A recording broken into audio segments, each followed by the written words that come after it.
Hi, everyone. Good evening. My name is Melissa Kelly, Senior Director of School Sports Programs. I work for Special Olympics Maryland.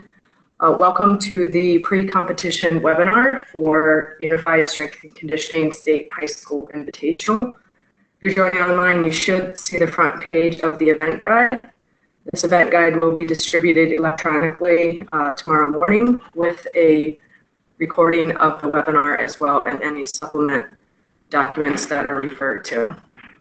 There will be a question and answer session by way of the chat option through the webinar, so please take the time to submit those as we go through everything, and I will, as I realize those are popped up, I will answer those accordingly, and if anything comes to mind or anything is unclear in the coming days, please do not hesitate to get in touch with your regional sports directors. Those are Special Olympics Maryland staff. So Pendle Zeswitz serves the Bayside Conference, and then Kristen Mullins serves Calvert County.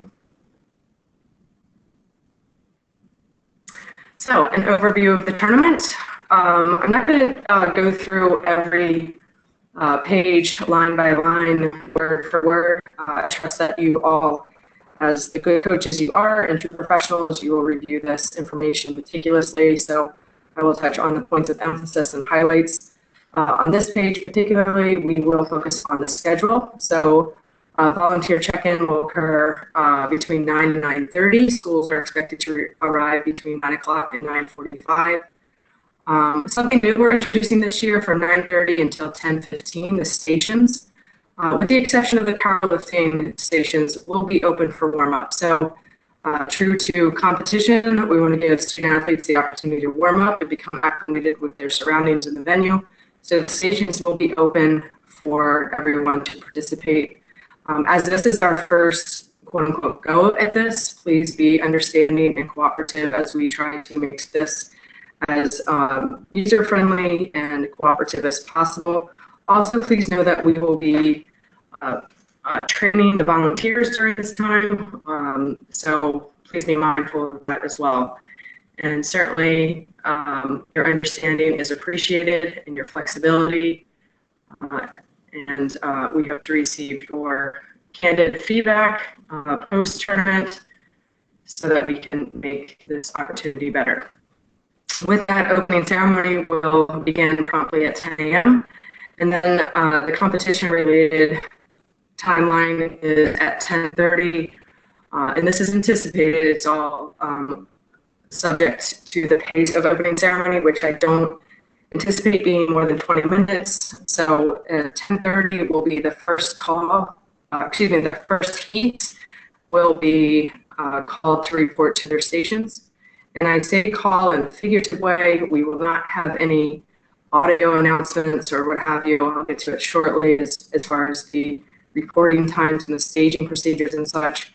But we will not have any audio calls over the PA system or what have you. The staging time, the report times that are on your delegation reports, as well as your the student athlete bib numbers, are the times in which they are expected to report, and we will not make any added efforts to track everyone down. So please be mindful of that and get your student athletes to their designated stations promptly. Competition is then due to begin at 10:45.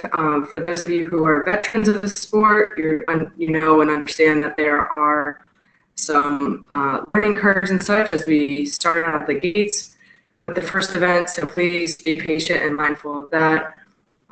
We will start as promptly as possible, but we are sure to and are steadfast in being able to catch up with the timeliness of the progression of the day. So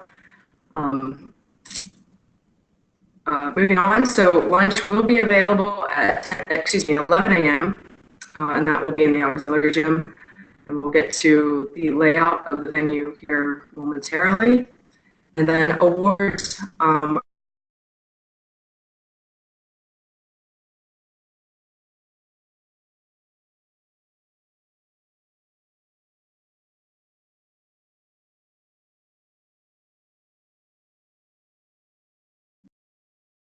Hi everyone, my apologies.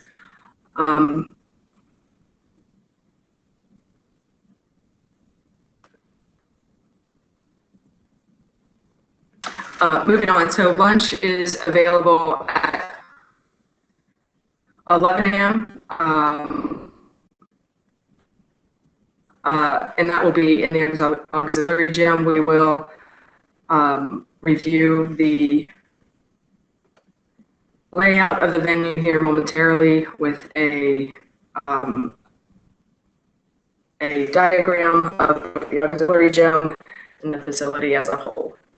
Award ceremonies. The award ceremonies will be conducted at completion of all competition, with the PT series serving as the finale in the main arena. So that, again, is a subjective to the progression of competition flow. So please do be sure to collect your bus driver's contact information, cell phone, so that you can be in swift and direct contact with him or her should that timeline be moved up or be delayed just a bit. So I do not anticipate a delay whatsoever with the award ceremony timeline, but just want to make sure that everyone is cognizant of that and can plan accordingly. We will be at the Chesapeake College's Health Professions and Athletics Center, the street address there, and that is a live link to the campus map. Team check-in, very important component of the day. Team check-in will be administered in the atrium or the lobby of the HPAC building. It will be designated by, it's clearly designated, so it will be very obvious. We will need one representative, preferably the head coach, to check in each team. You will collect a delegation packet, which will include the various things such as lunch tickets, credentials for non-student athletes, delegation report, events and report times, as well as safety pins and bib numbers. While this one person remains in the lobby area to check in, please have your team continue to the arena to find their seating. Please note, though, that seating is not assigned, but we are asking everyone to be mindful of the teams that do have people who use wheelchairs or ambulatory devices. If you do not have people on your team who use either or have any mobility issues, please do direct your teams to sit in the higher portions of the bleachers so that those who do have people with those need those accommodations can utilize the first two rows of bleachers.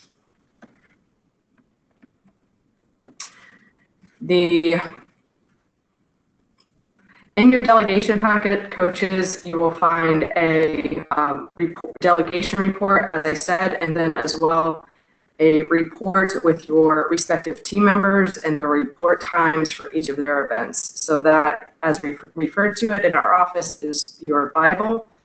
Please, it's a one sheet with everyone's, like I said, times, report times, their events. So please do ensure that that is readily available throughout the day. Please note, too, that we have issued or released and shared all of the delegation reports and asked for any updates to times and scores. And we have received few, and those updates have been made. So we will not make any updates to the delegation registrations on site. If by chance you have an absent player or one who is ill, you may substitute that player with another registered student athlete. However, the pair will compete as an exhibition pair, which means they are no longer eligible to score team points. Moving on, arrival and parking plan. I'll leave it to you to review this in your own good time. The college is very easy to get to, as is the HPAC Athletic Center, so please utilize the maps that are available to you to identify. As well, please be sure to print out this book entirely and share with your bus driver the appropriate location in which to park should the bus driver choose to remain on campus during the day. The venue map, it's fairly consistent with years past, but a quick review of what we will have. So in the main arena, just right of delegation check-in, we will have the majority of the events, so including our ceremonies, so opening, closing, and award ceremonies, as well as the flex arm hang, jump rope, shuttle run, standing long jump, and walk race relay, and the finale being the PT series. Just across the hall in room 103, the aerobics room will serve as the location where we'll have a cycling event, and then the auxiliary gym will serve as our powerlifting venue as well as our lunch venue. Credentials, very important. All non-student athletes with any team responsibilities or roles must be credentialed. And I'm going to read this section fairly verbatim because it is very important. Persons appearing on the delegation report, and this again was released to all of the coaches for whom we had email addresses as well as the supervisors of athletics.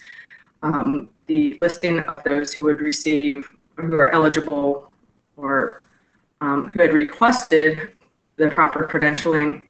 And so that has already been released, and we have requested submissions or changes to that. So we're no longer accepting changes to that. The deadline for that passed days ago. So we will have credentials available in the delegation packets. We will have ensure that those individuals, before receiving the Class A credential, have met the Class A expectations, which includes an volunteer application, which will then ensue a background check, and then as well satisfactory completion of our Special Olympics Class A training. With that said, if there are extenuating circumstances beyond your control, so for instance would be someone was absent and a chaperone or one-to-one paraprofessional instructional assistant had to be utilized that day to travel with the team, you can share that information upon check-in, and we will do our due diligence to ensure that the Class A courses will be met on site. We will also, in your delegation packet, you will also find an all-access credential, one which will serve for all events and one which will serve exclusive to the powerlifting venue.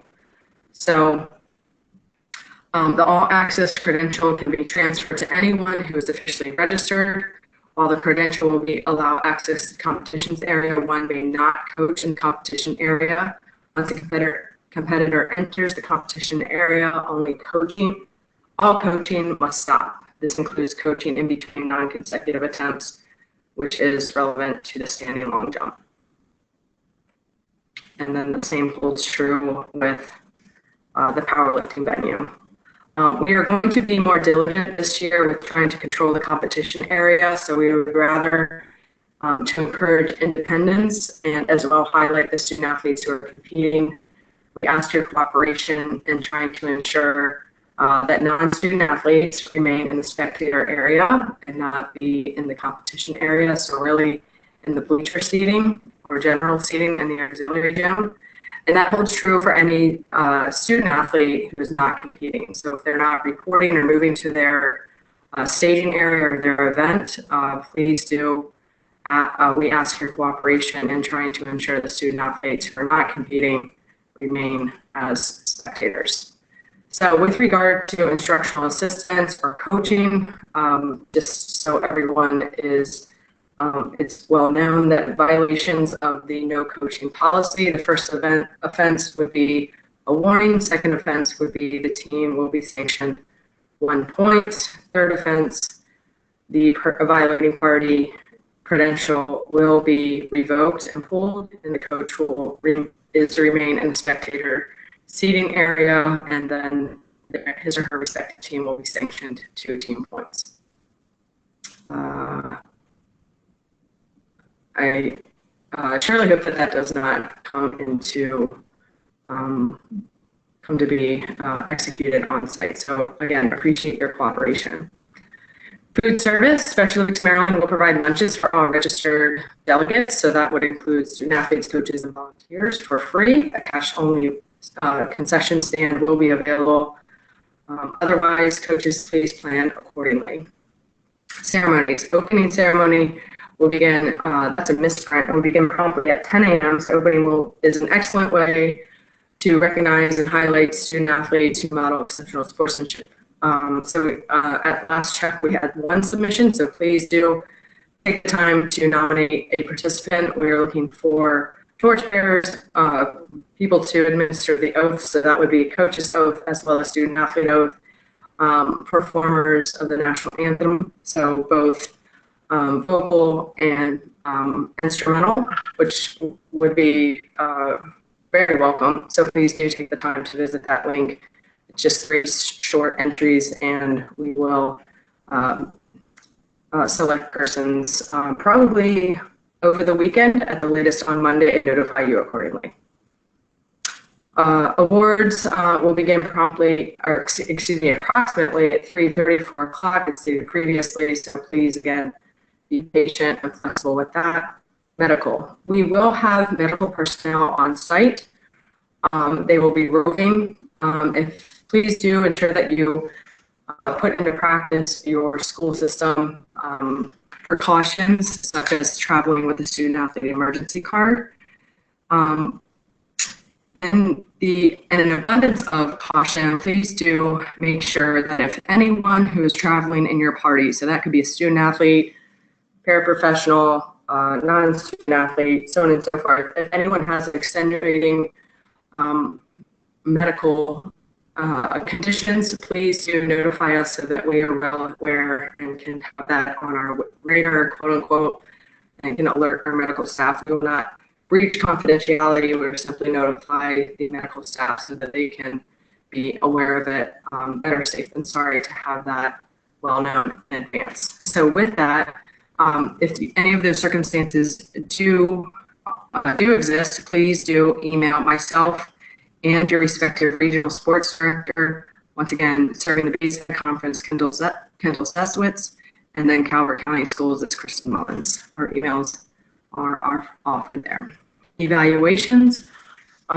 We do encourage and would love to hear from you in ways that we can improve this tournament and then sport as a whole. So please do take the time after the tournament to visit the SurveyMonkey link available there. Give us feedback relevant to the state invitational specifically.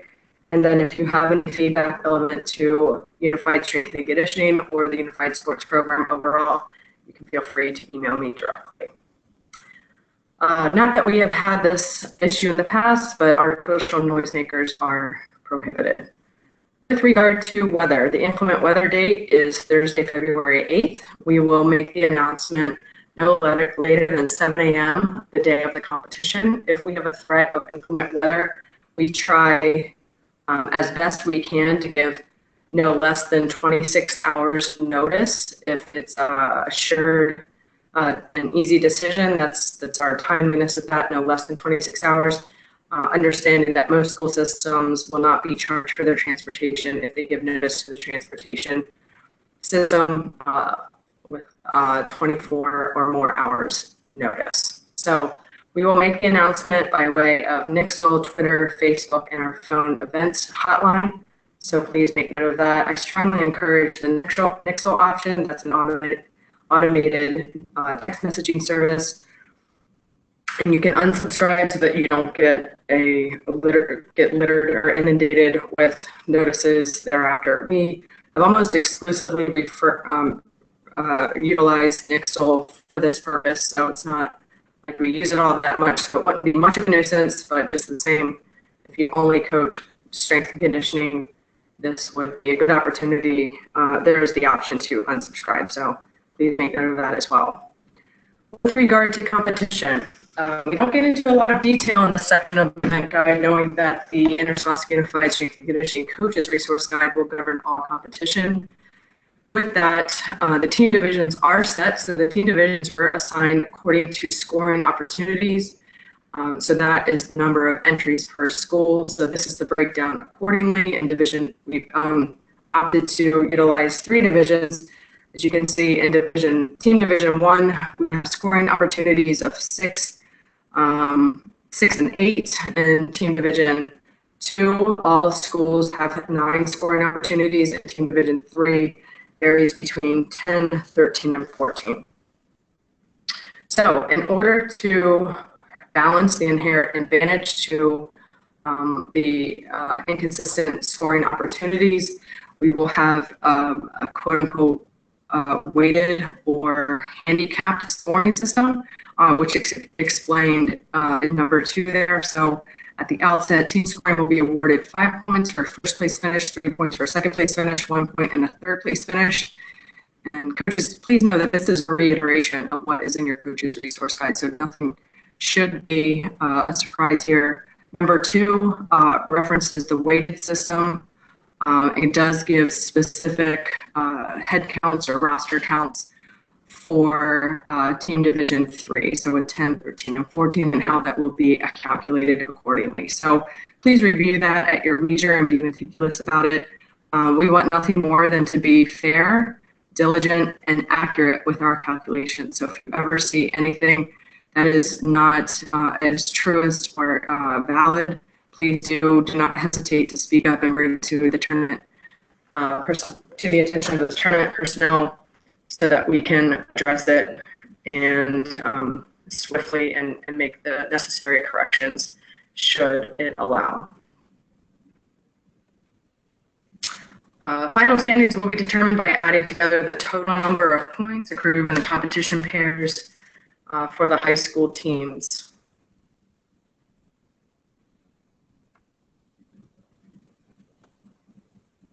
And again, a reiteration from the coach's resource guide is in the following section, the summary there for bench press, deadlift, flex, arm hang, each of the 9 events. Something new and point of clarification with the race walk relay, addressing the issue of false starts. We've been very fortunate in that since, to my knowledge, since the inception of the program, we have not experienced this, but it doesn't mean that it could not happen. So please know that a false start will be charged to the individual, which means that it will be charged to the individual student athlete. And in essence, if both lanes are filled with the race walk relay, we could have 4 false starts before both student athletes or both pairs are disqualified. So it will be charged to the individual. Please, as well, if you have any questions about that, given that that is a new clarification, please do not hesitate to question that. Probably on site would be the best and most expeditious means of clarification regarding that. That's a nice segue into accommodations. Special Olympics Maryland is happy to provide any reasonable accommodations. Please make sure that all requests for accommodations for any event are shared upon check-in on site. So an accommodation in talking about the relay may be that a person who uses an ambulatory device may need to extend into a second lane or have 2 widths of a lane to continue without breach of the lane line. Would be a good option as well with the shuttle run, placing for one who cannot bend or squat and pick up the block, placing the block on a table so it's more readily available for a person who may have those limitations. So anything and everything, please do let us know how you have been training your student athlete. We will have the necessary equipment on site, and by the very seldom, if at all, ever opportunity that we do not have the necessary equipment or you have specialized equipment, please do not hesitate to bring that along with you, and we will make every reasonable accommodation. event-specific points of emphasis. So this is a section in which you need to pay exceptional attention. So please, Special Olympics Maryland, we actually have had received notice just today that we have several bikes already secured for the event. So please disregard the request to secure additional bikes. Thank you for those schools and the who have offered that loan. We greatly appreciate it. The flex arm hang change this year was that we are no longer allowing any lifting aids, so no gloves. With regard to jump ropes, we will have jump ropes available on site. The teams are encouraged to bring their own.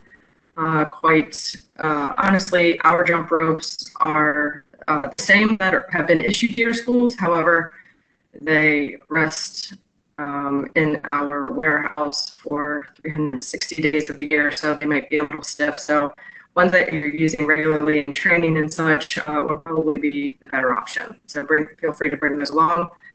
They need to be the Special Olympics issued ropes. We will inspect those on site. No ropes that are leather material or non-plastic would be allowable.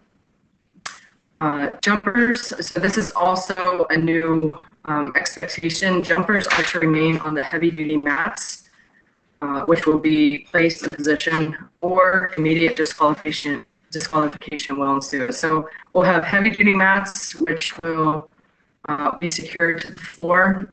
This is a precaution to protect the arena floor by request of the college. And those will be marked with court tape so everyone can, as best they can, keep their position and not intrude others' space. So they need to remain on the heavy-duty mats, or once again, unfortunately, they will suffer immediate disqualification. Kendall Zeswitz, the Regional Sports Director for Bayside, will serve as the lead for the powerlifting events. So we do have received opening lists for the majority of the participating school systems and student athletes. Please, if she's been in touch with you and you have not submitted those, please get back to her as soon as possible so that she can be diligent in preparing the lifting cards. If we do not receive an opening lift, the opening lift will be decided to be 15 pounds less than one's maximum lift, so they're qualifying score. We will encourage competitors to bring his or her own lifting belts. Belts and hand chalk. Our belts will not be provided on site, and we will have a limited amount of hand chalk available. The shuttle run. We will have blocks available on site. They are not consistent with those that have been issued to schools at the inception of the program. They're a bit different. Please feel free, but they are comparable. So with that safeguard, please feel free to bring your own shuttle blocks, and you will surely be allowed to use those, and which is encouraged for familiarity with training.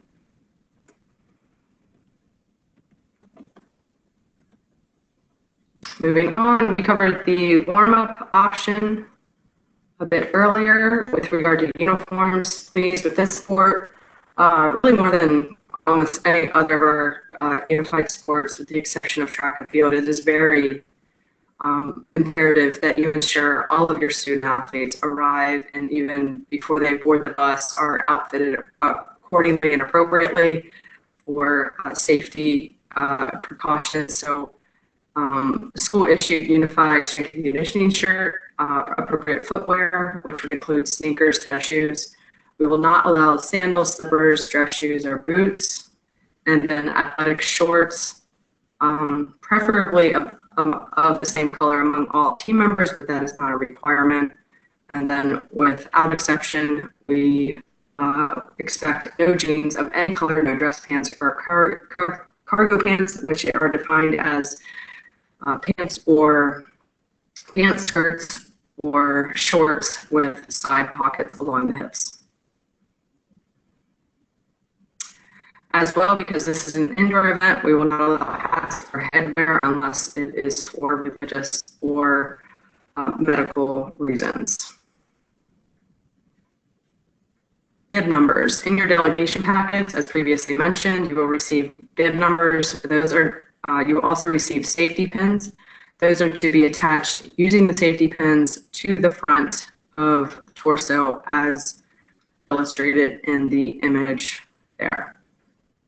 Event staging. Each bib, as well as your delegation report, as well as the quote-unquote conclusive synopsis of the reporting times, will be provided in your delegation packet. Please ensure that everyone reports at the time posted. Otherwise, they are expected to remain in the spectator area. If there's a conflict with the report times, the student athlete or his or her proxy, so that would be you, the coach, paraprofessional, another student athlete even, is to check in at both events in order to ensure the student athlete is not considered stretched. So the luxury of this event is it's somewhat smaller and enclosed proximity. So we, all of us who are sharing or leading event instruction, serving as event leads, we will receive cross-reference our heat sheets to ensure that we have record of everyone who is scratched. And if someone is not scratched yet not reporting, we are mindful that there could be conflicts likely and frequently with powerlifting, understandably with the powerlifting events. So please know that, but please also do your due diligence to ensure that the check-in procedure is followed through with. Protests. If there's an issue, once again, strongly encourage you to bring it to the attention of the tournament director. Human errors do occur from time to time, as well as the peculiarities that exist with these 9 events. So please, if anything is being mishandled, bring it to our attention. Please kindly and professionally bring it to the attention of the person leading the station. If something is not addressed and the outcome is to the detriment, not even if it's not being addressed or the event is not being executed according to the letter of the rule, it is your prerogative to submit a protest. We will have protest forms available on site.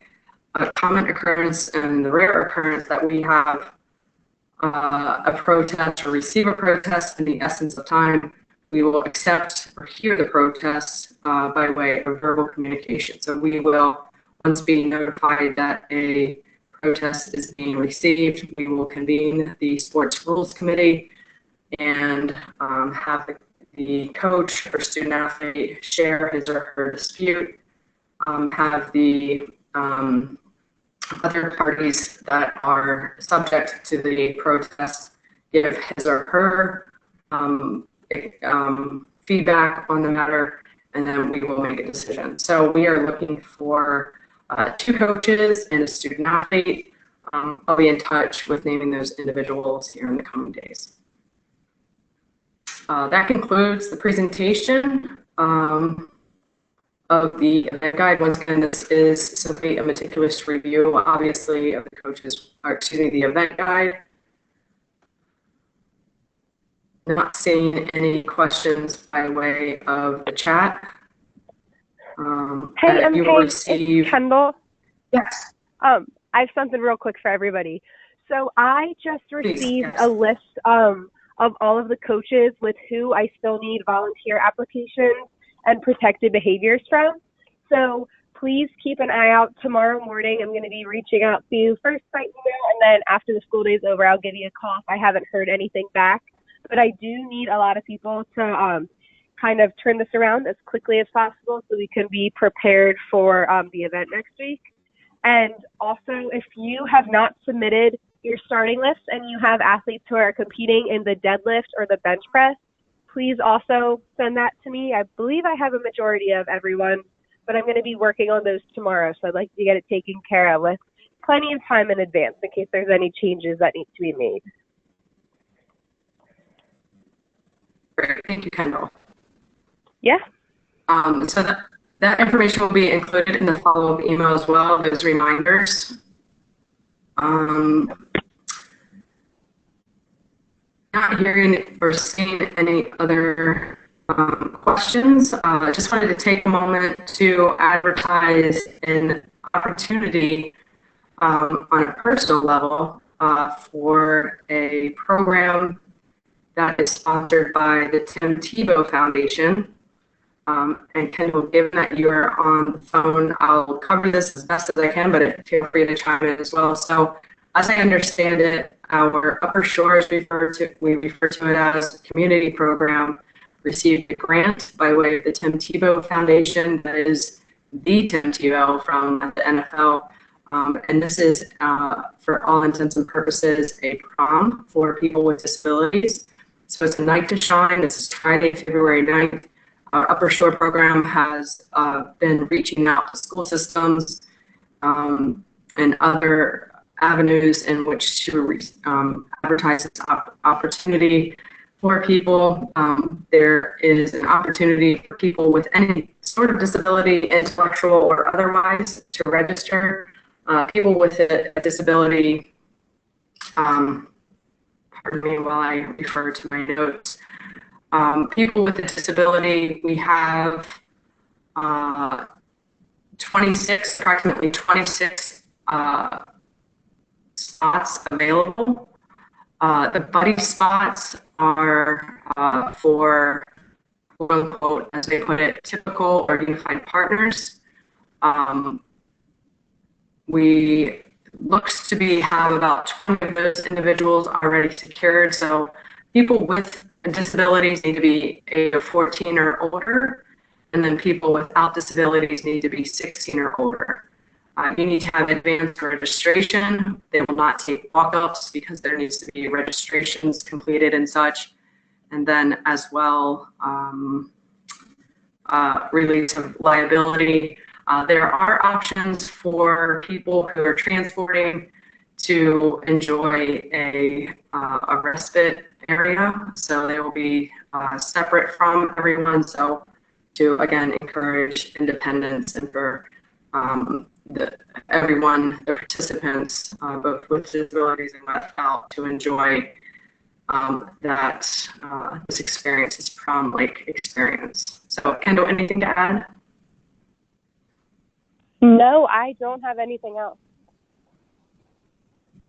Great. So you can expect this. I realize it's a tight turnaround and right on the heels of our event. So please do look for that and register accordingly. All of the information here is available on the flyer, and I'll pass on the 2 added documents as well.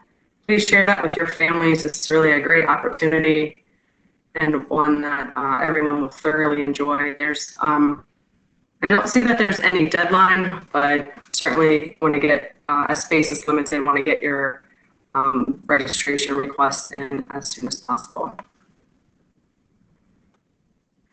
So with that, that concludes the next presentation. Once again, this was recorded, so a recording will be distributed by way of YouTube link, as well as a copy of the event guide and the Night to Shine information as well.